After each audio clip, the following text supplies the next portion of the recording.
specialists. We have 3 speakers lined up today. From Consumer Financial Protection Bureau, we'll hear from Dr. Heather Brown. We will also hear from Dr. Sandra Caldwell from Wyoming Community College Commission, and Beth Waitrovich and Brenda Long from Michigan State University Extension.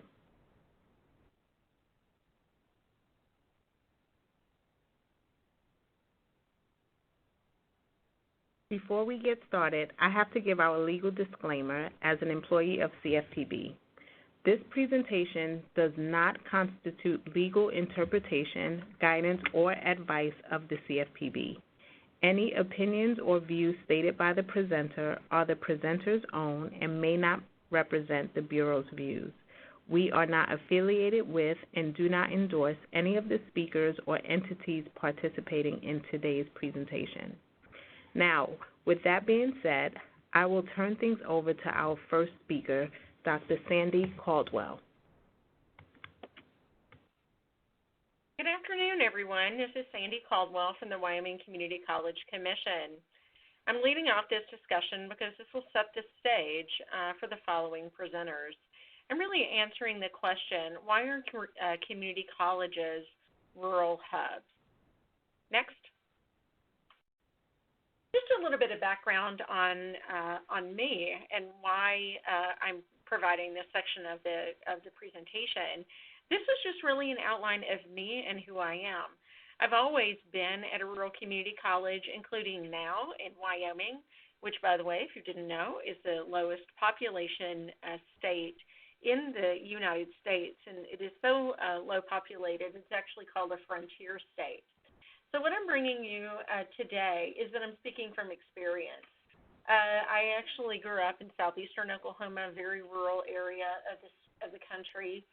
I was actually a rural community college student myself in Paris, Texas, which was the closest community college to my small town in southeastern Oklahoma.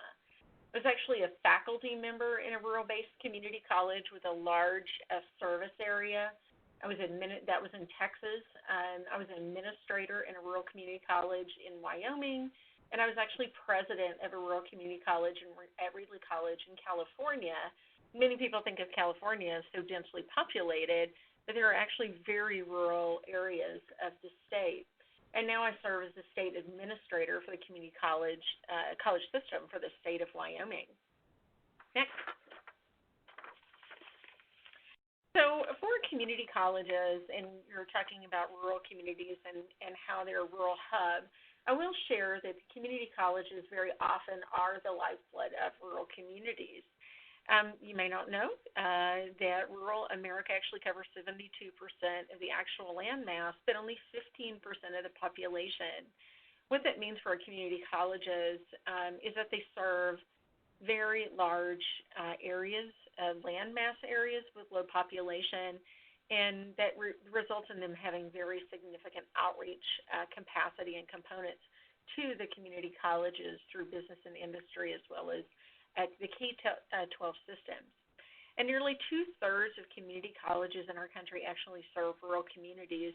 And when you think about the proportionality of the total number of community colleges that exist, and then the land mass that they serve, it lets you see that the community colleges in those rural areas, while there are a low population, they serve that large land mass. So you can see that very consistent proportionality to the land mass to the total number of community colleges.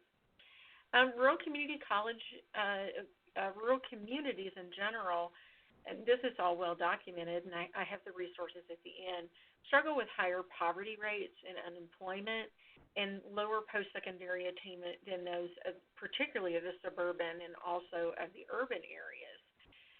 When you combine that with very strong evidence around the number one predictor of economic and social mobility being education, and the income gap is actually increasing between those with a credential, post-secondary credential, and those without. And there's a good body of knowledge around this, and I wanted to grab a few things to really help highlight why rural communities and community colleges serve as the lifeblood of those rural communities.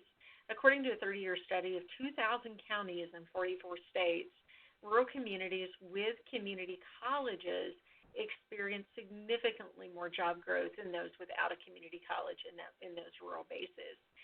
And then the rural community colleges tend to drive economic opportunity. They provide access to higher ed, but they also are part of they create the hubs of information, training, and cultural development that are components of creating business and industry as well as healthy communities.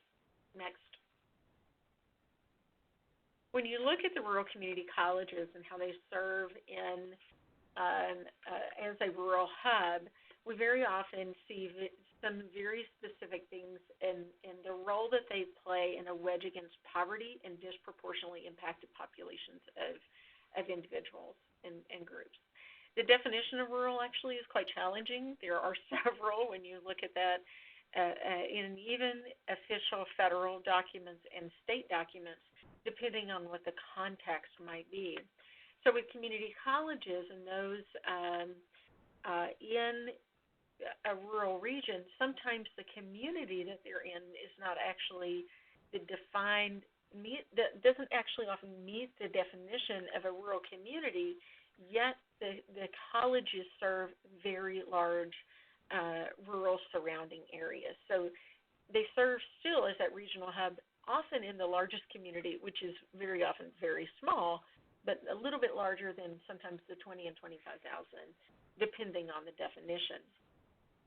And very often you also see them with very distinct populations.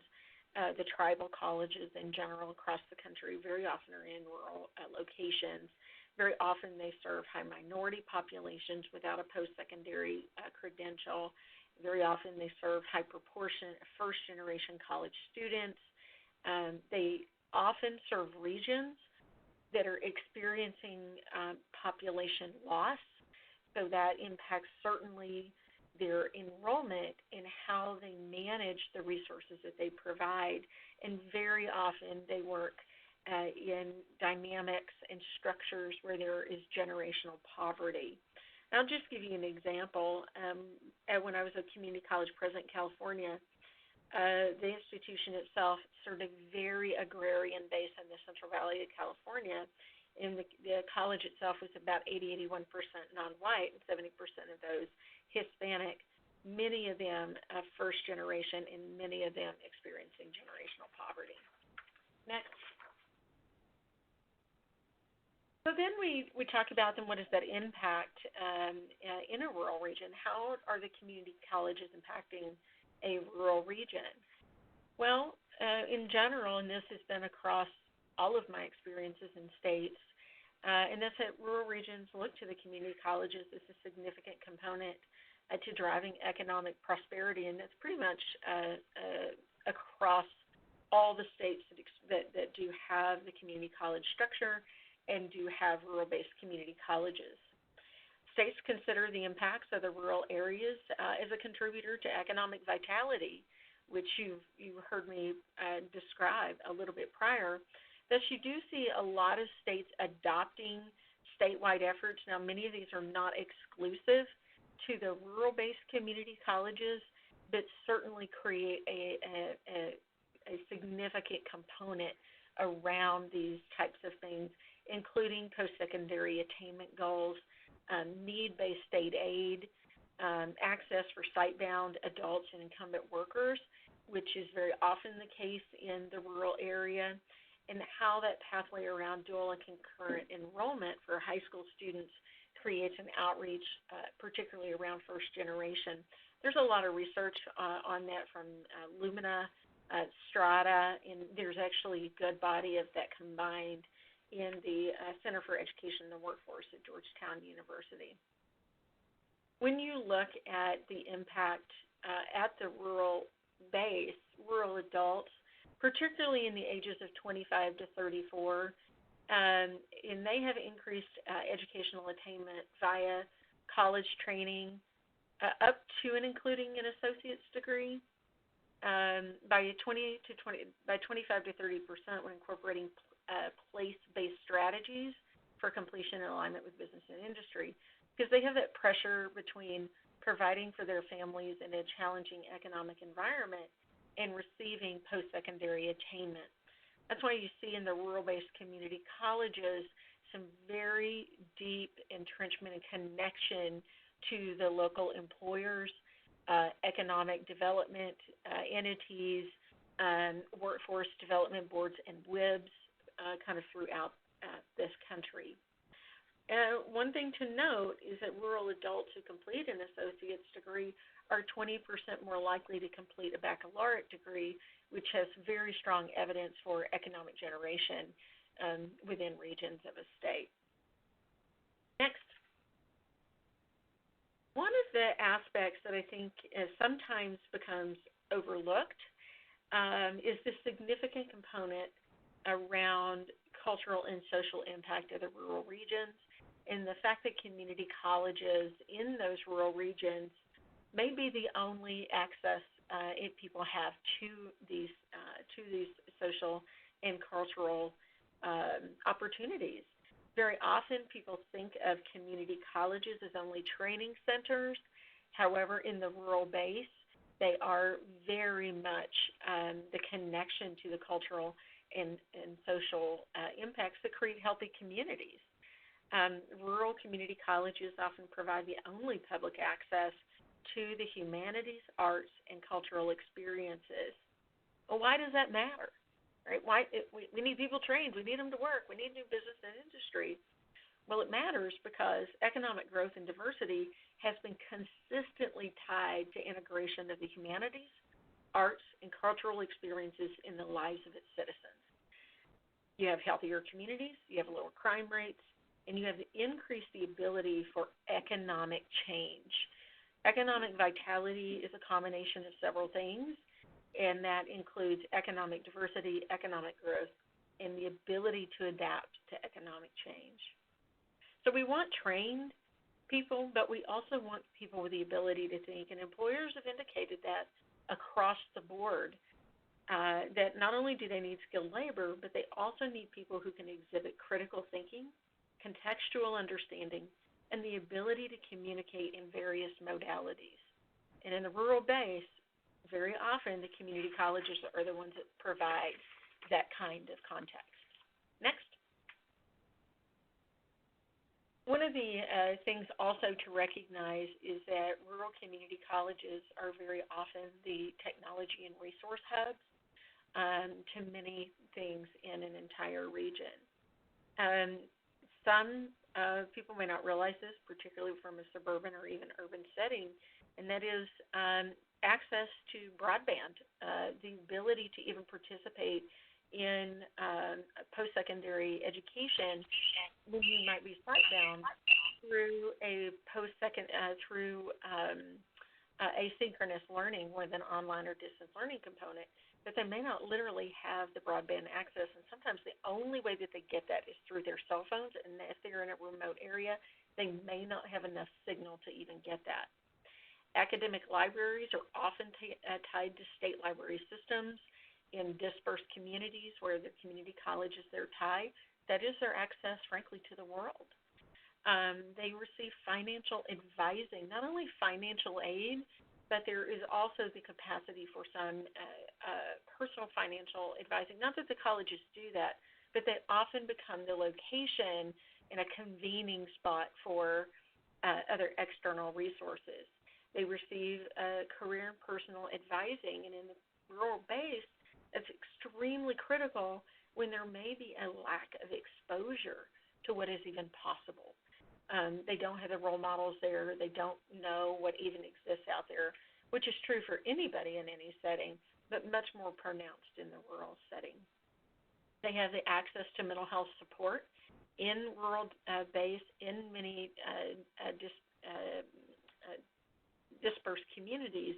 There often is non-existent mental health access, but if there is, sometimes they're completely overwhelmed by the volume that they see because of the remote access. And in small communities where everybody knows everybody, there's also some local stigma tied to that, and there can be, unfortunately, and that's where that integration in a community college setting is important. Along with that are things like child care. When people have the ability to attend, but they need resources for their children, and very often wraparound services for things like folk rehab, food banks, social engagement, referrals that can happen in a very private setting in the community colleges that they may not have otherwise. Next. So in general, the community colleges, I hope that I have helped paint that picture as to why they're on here as a topic. As a rural hub, they create the educational pathways for post-secondary credential through numerous ways that they do that, through the K-12 connection, but also through business and industry, through social services connections, adult education, all of those types of entities. They promote post-secondary participation through dual and concurrent enrollment. When you have a high first-generation adult population where their children are more likely to be first-generation and low income, they create opportunities for low-income first-generation and minority students that we know have a very distinct differentiation across the attainment and thus income and completion, or completion and then income. Apologize for that. And then they integrate very tightly with business and industry to create a credential completion in the workplace because they know they have to be able to do that in order to meet multiple needs. They provide cultural and social opportunities that might not otherwise be available, and they provide access to technology and resources that are also very often otherwise unavailable. Next. Without killing you on every single one of the slides, I just wanted to provide you with a large amount of the resources that are available for you. I just wanted to have those listed for you. I didn't just make these up. These are all publicly available pieces of information. That is my contact, and questions will be at the end, as I know. I do want to transition now to your next speaker. So Dr. Heather Brown is going to be your next speaker and presenter. She's program lead for the Financial Exchange at the Office of Financial Education for the Consumer Financial Protection Bureau. Dr. Brown. Thank you so much, Dr. Caldwell. I really enjoyed your presentation, and I learned a few things, and it gave me some additional really great insight into some of the needs in the rural communities. I thank you for inviting me to be a part of this BUCOLA, because I feel like it's a great opportunity for me to share some of the resources from the CFPB. So if you wouldn't mind moving to the next slide. This is the standard disclaimer, and you've already heard it, so we don't need to go through it again, but just understand that my views I share are the views of my own. Thank you. Next slide. This is me. Next slide. Okay, I wanted to talk with you a little bit about the CFPB FINEX program, and that's the program that I manage at CFPB. This program is being offered by the students program, this webinar, so I'm going to be focusing on that young adult population as I talk about the resources that we can offer.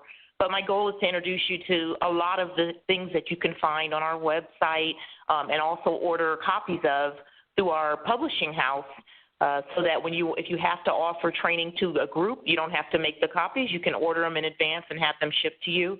And many of our materials are, very attractive and bound and very nice to use in courses and training if you're doing work at community colleges or anywhere that you're doing work. So the CFPB FINEX program membership has over 5,000 members currently, and basically we are trying to provide resources, tools, information, and support, as well as connectedness among financial educators of all kinds. It can be educators at a community college, at a university. It can be professionals that are certified and charging people to do financial coaching, and it can also be social workers that are trying to help people that are transitioning through difficult times. So basically anyone that provides financial literacy courses or support to consumers is somebody that is welcome to become a member of the FINEX program and will benefit from the things we do. So it just this will show you some of the things that we do. We have a monthly newsletter. We also have at least one webinar a month. And if you want to get on our mailing list to receive information about upcoming events, you can use this box at the bottom, CFPB_FINEX@CFPB.gov. And you can also take note of that in case there's any questions that you have of me from anything from the presentation. We also do regional meetings or convenings, and I was so glad to hear that they're doing those. Dr. Caldwell, the base for many of those in Wyoming. I may even reach out to try to do one out there. I'm targeted with doing something in the rural area out west. And we did one recently in Salisbury, Maryland, and what we found with much of what you've just heard, one of the issues that the financial literacy intermediaries face in that area is just getting people to come, because it takes a long time. It's not a quick drive. It's not a drop-by if they're going to come to get some information. So that's difficult. And, of course, my next suggestion was webinars, because we do a lot of those. And they were expressing the challenges that they had around broadband and having internet. So truly the community colleges can be a hub for the kinds of services that we have. In fact, I'll probably reach out to some of these. What we can do is come to a location that someone feels that services are needed. We can provide some training at those locations. And all we ask is that you bring the audience. You invite in the different intermediaries, if that's the type of convening it's going to be. If you have a population you want served, that you bring the audience, and we'll come and bring materials. Of course, we don't have unlimited funding for that, but we do have some, and we, can work you in if it's not this year, the next year. So we encourage those to reach out to us if you need that. Okay, so that's the FINEX program, and you have the email there if you need it. Let's move on to the next slide. I'm going to, and we can jump to slide 2. I'm going to run through some of the resources that are available. A good first stop is if you go to our consumerfinance.gov page, and then you go to the practitioners page, you can move down to adult financial education, and you'll come to this page. And or you can just click the link below when you get the slides, or copy that link into your web browser. And what it'll bring you to is the webinars that the FINEX program offers, and also where you see the view details and enroll hyperlink that's to the left of the computer screen on the graphic. If you click on that, you'll also get all of our past webinars that we've offered. And there's, at least 40 or more there. And as we do new ones each month, we post the recording and the transcript. And you are free to take the information from there and create your own presentations. You can request some slides for some of those, and you can reuse our slides, and you can make them your own. Only thing that you can't do, and that's true of all of our materials, the only thing you can't do is co-brand them. As soon as you make any change, including putting your name on it, then you have to take our name off of it, and it becomes your document. But you don't have to necessarily, give us any kind of citing for it. We do appreciate when you link people back to our webpage, because that's one of the metrics that we try to push to measure how well we're doing. So this is a great first stop if you're looking for information. And I wanted to run through some of the things that I thought would be of a great help to you. And I'll probably go through some of these quickly, but you'll be able to see the links, and you can capture the pictures if you want, or you can get a copy of this presentation. Okay, next slide, please. So I think the credit reporting and scoring is always a super hot topic among everything we do, but particularly I think with if you're talking about the student population, I would say that that's probably one of the most important things they can be focusing on at that time, understanding what generates a good and bad score, understanding how important it is for them to start building the score in a healthy way, so that when they get out of school, they're prepared to go into the workforce and manage their finances and start out without hopefully too much of a handicap. We know that student loans are, a big part of the first debt that comes out, but they usually provide a lot of flexibility in how you pay it back. So if you do that well, even though if you have a lot of debt, if you're paying regularly, your credit score should still be strong.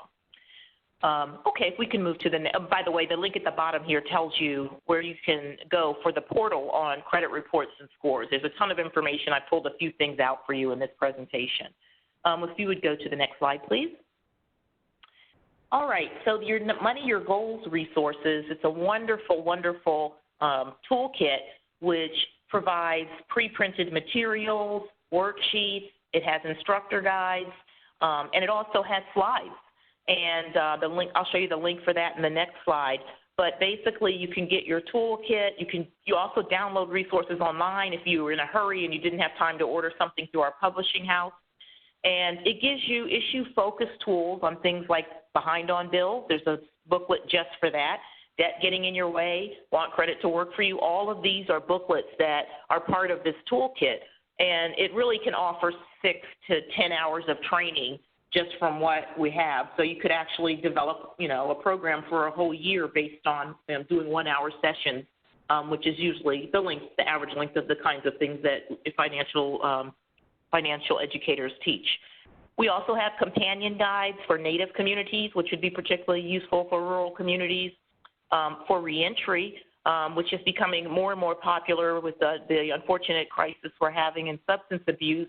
We're having more people that are incarcerated and have to deal with how do you manage your finances when you're, incarcerated, and how do you manage your finances and build your credit once you are released.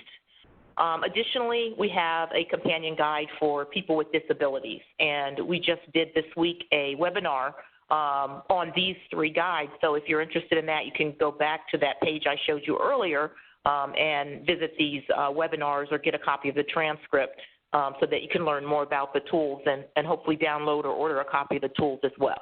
Next slide, please. So just so you know, it's also available in Spanish, and there is an implementation guide that can go with it. The link that you see there at the bottom, consumerfinance.gov/your money, your goals, is where you should go if you want to download it. And all of these, including the slide deck of several hundred slides, is on this website. And you're free to use those as you need it. That's, the part of the public trust, and you're welcome to use it for your own purposes. Next slide, please. And I also forgot to mention it's in Mandarin as well, and more languages coming. So this is the best way to understand that toolkit, and just so that you can know exactly what's in it. And these are the modules that are included: setting goals, saving, tracking your income. I'm not going to read them all to you. We have one just on understanding credit reports and scores. So you can choose from one of these. You don't have to do the series. You could also, if you're working with individual clients, you could just bring one person in and talk to them about one of these modules that they may say, I'm having trouble paying my bills, and that's what you focus on. So it can be used for one-on-one counseling. It's also very useful for group because you don't have to do the materials. They're all done for you. Next slide, please. So again, there's a couple of slides that I pulled out just specifically on credit reports and scores, so you can see what's in there and what it looks like, and hopefully that'll encourage you and whet your appetite to go dig in more, because it does take some time to spend with it to learn to use the materials, but not a lot. But I think once you see how nicely everything is laid out, it will save you a lot of time in the long run. Next slide, please. So this is a slide on what is credit, and it talks about gives an overview of the use of credit, creating a credit history, and how that information is compiled into credit reports and used to calculate credit scores. These are things I certainly wish I had have known when I was in undergraduate school. I knew about credit generally, but I just knew there's good and bad, and if you have it bad, it makes it hard. But I didn't know a lot about the process for how it was built and exactly what it was. The objective of what it measured.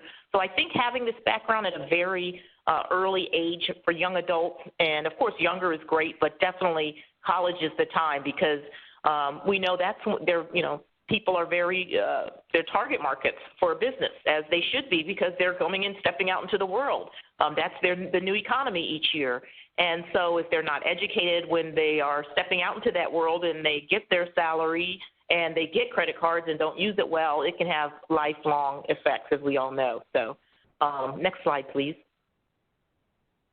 So I think some of the most important things that we can talk about with young adults, and that we should try to emphasize, and whether it's putting up flyers, posters, or sharing these slides with groups that you can, is that if you don't have a strong credit history, it can impact your ability to get a job. A lot of people don't realize that. It can impact your ability to get a security clearance, and also in the military, there's a large number of dishonorable discharges each year for credit issues. So we do have an Office of Service Member Affairs. So if you know somebody that's in the military or in an ROTC program, then you might want to let them know that we have a division that can provide them information and support them. Of course, getting a home or an apartment, insurance, and even getting your utilities turned on, you have to have some credit score in order to do that, or you're going to end up paying a huge deposit. And I think these are things that young people don't know. And I can remember the first time I learned it was when I was in college. I'll show my age because we were trying to get a phone line put in our room, so you didn't have to do that anymore because you have phones. And I think that's good and bad, because one of the only things that I had established credit on, because I didn't have a credit card when I was in college, was my phone line. But now I guess most people, their parents bought them a cell phone and maybe they don't have it under their bill, so they're not establishing credit. So a lot of people that are young and students come out of school and they may be credit invisible. Unfortunately, sometimes they're credit damaged. So very important to kind of go through these things with them. And while getting a credit card and establishing healthy credit is important, if you get a credit card before you understand the right way to use it and how to manage it and have a plan for managing, it can be very devastating to someone's credit. And you don't want to start out with bad credit. Hopefully your credit will be as good as it can be at the beginning. So next slide, please. So here we just put some examples based on the FICO credit score, which is the Fair Isaac credit score. And that's one of the oldest algorithms that's used by the three major credit companies to calculate credit scores, although there's a lot of new ones being generated and coming about now. But I think this is a very powerful slide, which is in our deck, the Your Money, Your Goals deck that you can pull down from the web, is just looking at understanding where it comes from. Its payment history and amounts owed is the largest portion of what goes into a FICO score. And the length of the credit history is less, and the types of credit is less, and whether you get new credit. There's a lot of confusion around, like, if I apply for credit, it's going to really hurt my score. Well, you don't want to apply for more credit than you need. That's never a good way to manage your money. But at the same time, new credit has a very small impact compared to the rest of the other things that happen. So number one is paying on time, even if it's the minimum payment, which we know will not do much for the balance if you don't do it. So some of these basic lessons, I think, that are really important for young adults. And I think that community colleges can be a hub for providing this kind of training as a service and inviting the community in, not just the students. And hopefully the students will come and mix with the community, and that will be a learning experience as well. Next slide, please. Okay, so the next slide talks about reviewing your credit reports, and it's really good guide on how to go through and determine, is your credit report what it should be. And it talks about things to look for that could be errors, and it also, there's some other companion things around it that we'll talk about, like how to request your credit report. But these kind of tools are wonderful if you're doing coaching, because you can go in one-on-one and work with somebody and help them through this. You can also just hand it to them and let them look through it and see if they're comfortable with it if they don't have a lot of time. So this is an example of some of the many, many things that you can download from our website or order on Pueblo. Next slide, please. Okay, so disputing errors on your credit report is another handout that we have. And it will help you to help the students and you yourself, if you need to correct errors. And it talks about how you can file your complaint or dispute. And it also gives you some examples of dispute letters that you can write. You can just take them as a template and put the wording in it. So it would be really great, I think, if we started focusing more on teaching young adults to manage their own credit and work on fixing their own credit, because we know there's a lot of scams out there where people say they're helping and they're really not. There are some good companies that do a good job helping, but it's hard to sort through all that when you feel in a crisis. So I think learning that early on and how to manage it will give young adults a skill that would keep them from being intimidated when they first start trying to do this, like I was many years ago when I decided that I wanted to figure out what was going on with this credit report thing. Okay, next slide, please. Getting and keeping a good credit history. is another handout that we have, and it talks about the steps you take to keep it, and what's most important. And even to some of the materials we have will even talk about the order that things should be paid, because people often don't know things like, if it's a super old debt, it may not be the best next payment to make. It's always good to try to pay everything you owe. But if you have something that's about to go late versus something that's been late for a while, it's already damaged your credit. So if you move forward and pay the things that you can still resolve, then later you can go back and do that. Another thing that often happens is if you go back and pay an old debt or something, it'll ring bells in the system, and essentially what happens is a lot of other old creditors will start coming back and calling you again because they're aware that you're now paying things. So you have to have some understanding of these things, and it's hard for any one person to know all of it. But if they understand that they can go to our site and get this information, it'll be really helpful. Next slide, please. So I'm going to run through this quickly because I don't want to use too much of our next guest's time, but consumer tips for managing spending is another worksheet that we have, which steps you through the challenges that you have identifying spending. And it's just a few boxes to check, but it actually was enlightening for me when I did something, or something was revealed to me by looking at that and saying, that is an issue, and I never really thought about that. So these kind of worksheets, we try to make them simple and very easy to use, but also powerful so that you can get help in short pieces or in long comprehensive sessions if necessary. So you can get this on the site. That's the URL at the bottom. Next slide, please. Okay, credit invisibles and local action. This are just some guides that are around how to not be credit invisible and if you need to become visible. And so a lot of students come out of college and they are credit invisible if they have never had a utility in their name or had any kind of trade line or credit line. And so it's really important to know how to build that as you go and hopefully not come out credit invisible, because it can be just as hard to get an apartment if you're credit invisible as if you have bad credit. So that's important to know as well. Okay, so let's move on from this slide. These booklets are available on our website and also through our publishing house. You've probably seen this slide before, but just felt like since we were reaching this population, we should mention it again, that we do have a portal just for student loans to help you with issues you might be facing and what to do. Next slide, please. And then prepaid cards are also something that I think young adults need to be educated on, because a lot of them often are using prepaid cards as an alternative to a credit card. Sometimes parents like to load a prepaid card with funding for them so they can manage their financing and help until they learn to be more judicious maybe in their spending, or mature maybe is a better way to say it. But there's a lot of different fees and costs to different prepaid cards. They're not all the same, and some, if you wait too long, can take a significant amount of money. I had a card that was a gift card somebody gave me once, and I didn't use it for a while because it was a hotel gift card, and I was waiting for some time to get off. And when I finally got there and tried to use it, they said it was no more good. But I actually pushed it a little bit and was able to get them to take it. But a lot of times they'll have expiration dates, although there's a lot of things going on to try to change this. It's really important for the consumer to beware and to read carefully and understand what it is they're using and buying and what impact it's going to have and what fees are there. So this is a nice site to drop into if you want to learn about or you're considering a prepaid card. Next slide. How am I doing on time? You can wrap it up whenever you need to. Okay. All right. So I just have some additional publications that I can go through pretty quickly. Bukola, do you want to just kind of click through, and I'll just say next? Sure.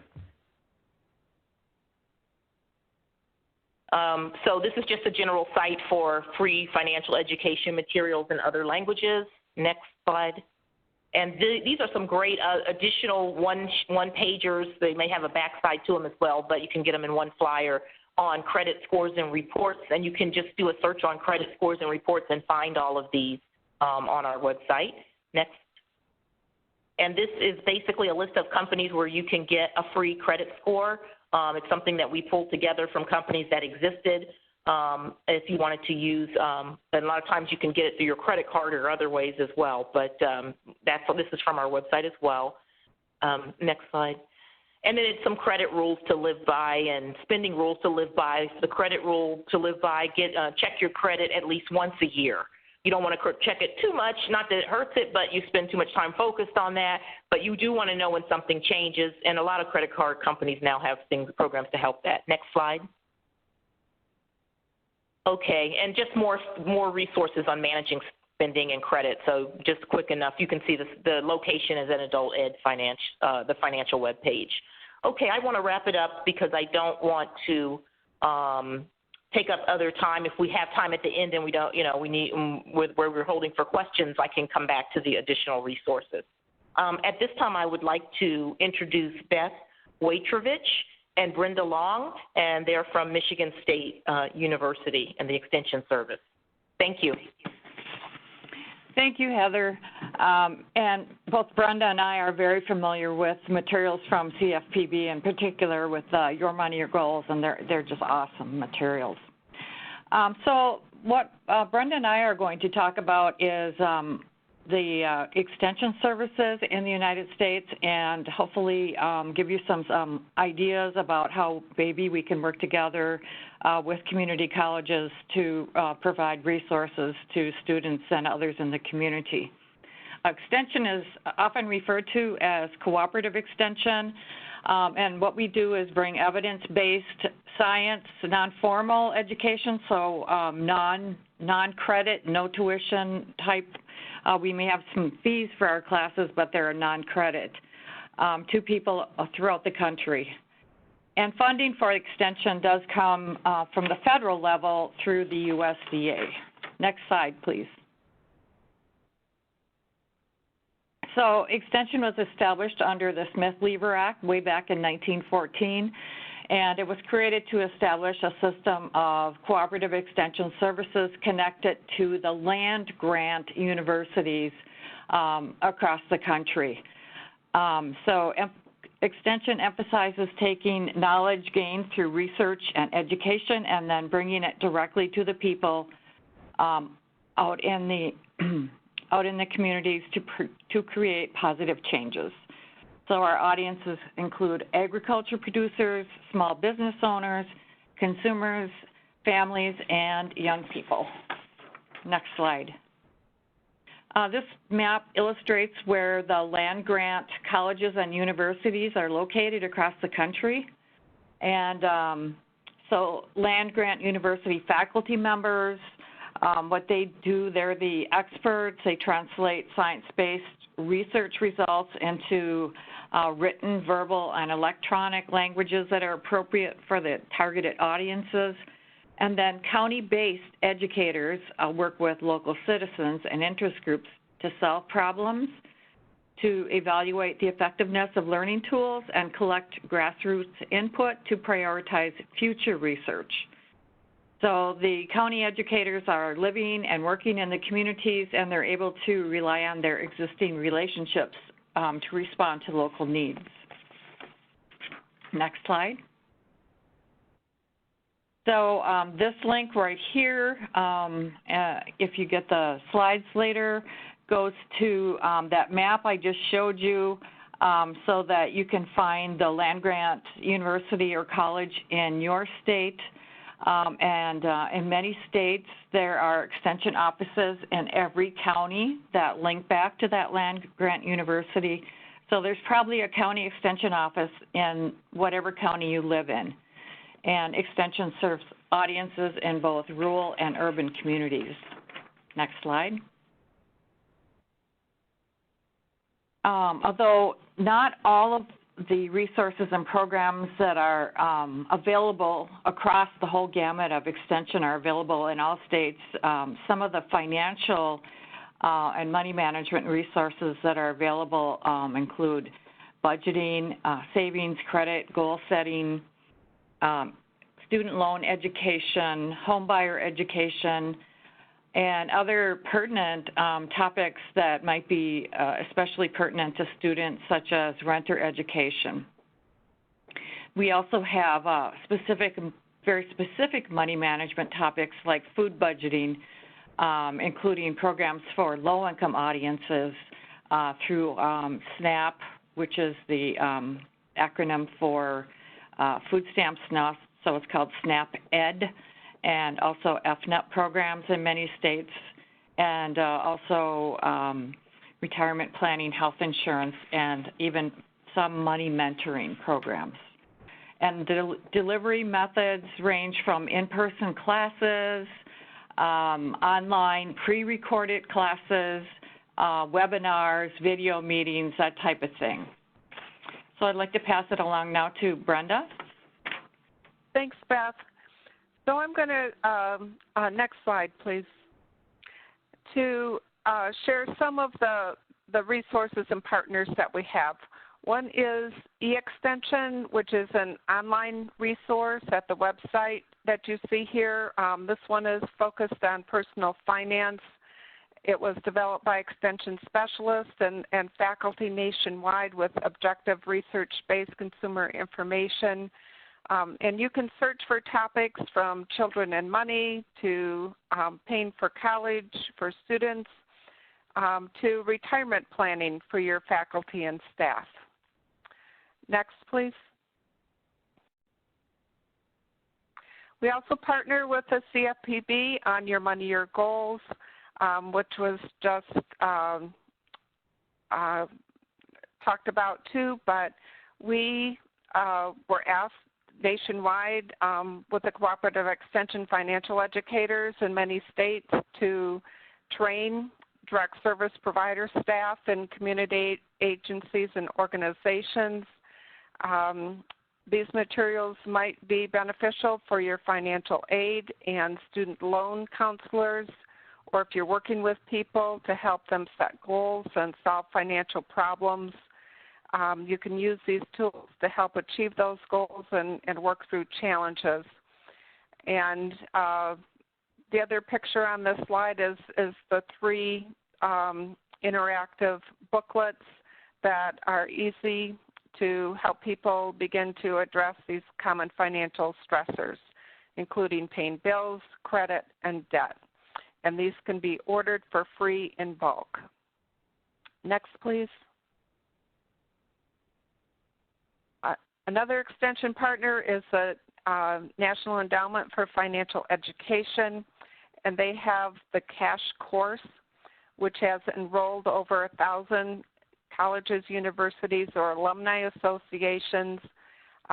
They have worksheets, calculators, and quizzes and articles for college students to build their financial skills and get through their college years and also prepare for their financial lives. Next slide, please. Studies show that few Americans have adequate savings for retirement, but it's never too late to start. 40% have less than $400 to use for an emergency expense. The America Saves website has a savings pledge, useful tips and tools. As a community college, you can sign up to be a local partner for several annual campaigns, especially during America Saves Week each February. America Saves also has several initiatives aimed at college-aged youth. They provide social media posts, media releases, and other easy-to-use resources. Next, please. And lastly, Extension also partners with Money Smart Week, which is held each April during National Financial Literacy Month. In 2018, Money Smart Week partners held over 4,300 events with 2,500 partners in 41 states. One of their initiatives for college students is called Geocache for Cash. And it's a fun event for college students to learn and unlock the mysteries of budgeting and credit. Participating colleges receive a set of 7 educational posters designed with infographics on money management topics. Each poster has a quick response or QR code that students scan to answer a question pertaining to the information presented on the poster. Cash prizes, scholarships, and local financial resource vendors can be included, and it can easily be replicated using very few resources in a small time commitment. Next, please. Now I'll turn it back over to Beth. Okay, so we just kind of brainstormed a few ways that community colleges could potentially partner with Extension. So one of the potentially host events on your campus, partnering with Extension for things such as the geocache during Money Smart Week that Brenda was just talking about. And, you know, we realize that many times community college faculty and staff are already, you know, have a lot of things on their plate to deal with, just teaching classes and helping students. So having a partner to host an event such as geocache during Money Smart Week could be very helpful. Also, maybe partnering with Extension to host a financial management fair for students, a poverty simulation, which helps students to become aware for future purposes, potentially for how to work with people that are living in poverty and what are some of the barriers that they face every day. Also, another potential event would be a retirement seminar for your faculty and staff for some non-biased education about things that your faculty and staff should know about retirement. The other thing is to share resources with your students that are available through Extension. And at this point, I guess we'd like to kind of throw it back out to people that are attending the webinar today and see if you might have some ideas for ways that we could partner with you. And that would be the end of our presentation.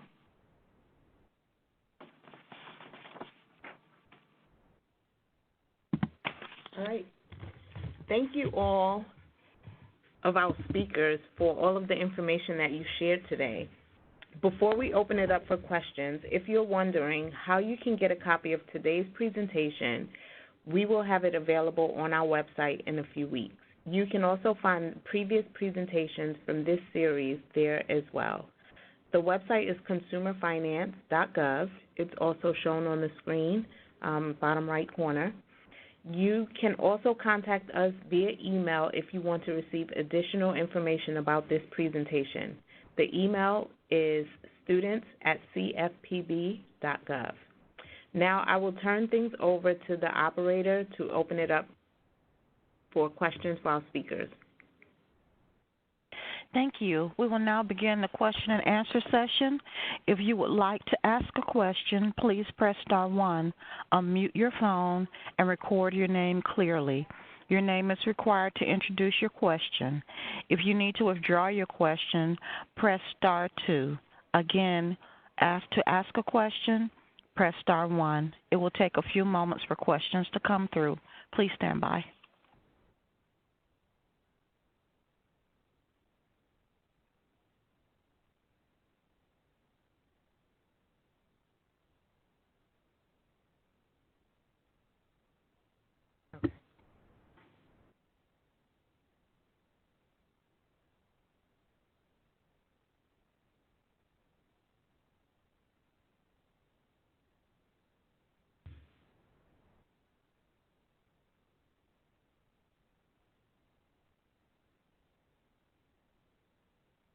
We show no questions right now. Okay, great. If there are no questions, we seem to be at time, but again, you can follow up with us if you do think of any questions. Our email is on the screen, and we'll make sure the questions get to the appropriate speakers from today. Thank you again to all of our speakers and the participants. That concludes today's webinar. Thank you. That concludes today's conference. Thank you for participating. You may disconnect at this time.